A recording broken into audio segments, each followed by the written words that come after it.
السلام عليكم بنات، كي دايرين؟ لاباس عليكم؟ كنتمنى تكونوا بخير وعلى خير وفي صحه جيده ان شاء الله. اليوم ان شاء الله غادي نوجد معكم واحد الوصفه كتصلح للكحبه والصدر في هذه الوقيته ديال البرد. بزاف الناس مرض، غادي نوجدها معكم ان شاء الله. تبعوا المقادير باش تكون عندكم النتيجه مضمونه.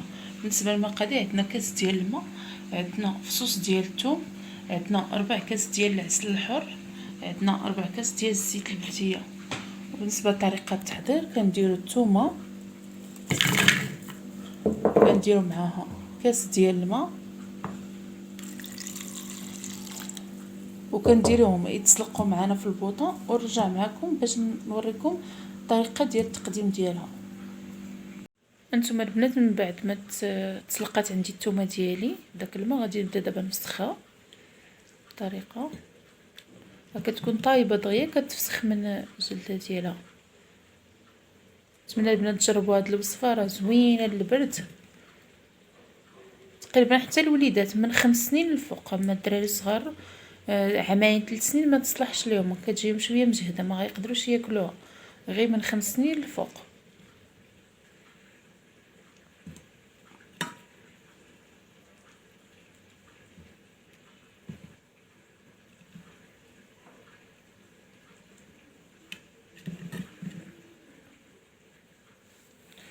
نحيد لها الجلفه ديالها ونرجع معكم.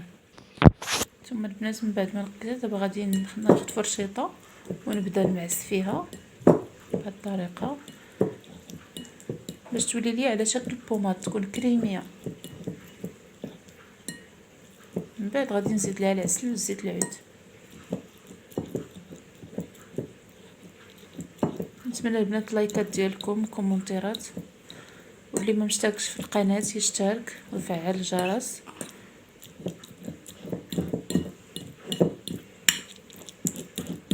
كتشوفوا كنمعسها بهذه الطريقه مزيان.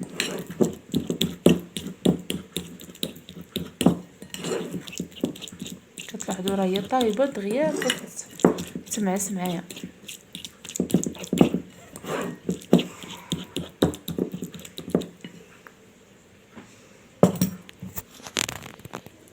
نتوما البنات من بعد ما تمعسات معايا كناخذوا بواطه ولا قنينه ديال الزاج اللي متوفر عندك وكديريها فيها بالطريقه.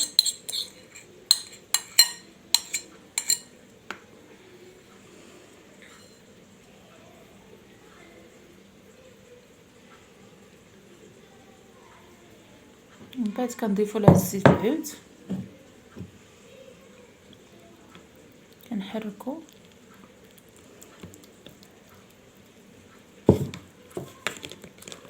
بالطريقه. كنضيفوا العسل كما قلت لكم البنات، العسل الحر. بالنسبه اللي ما متواجدش عنده العسل الحر ياخذ هذاك العسل اللي كيكون عالف. انا متوفر عندي العسل الحر، غادي ندير لها العسل الحر بالطريقه. كنخلطوا العناصر مع بعضياتها.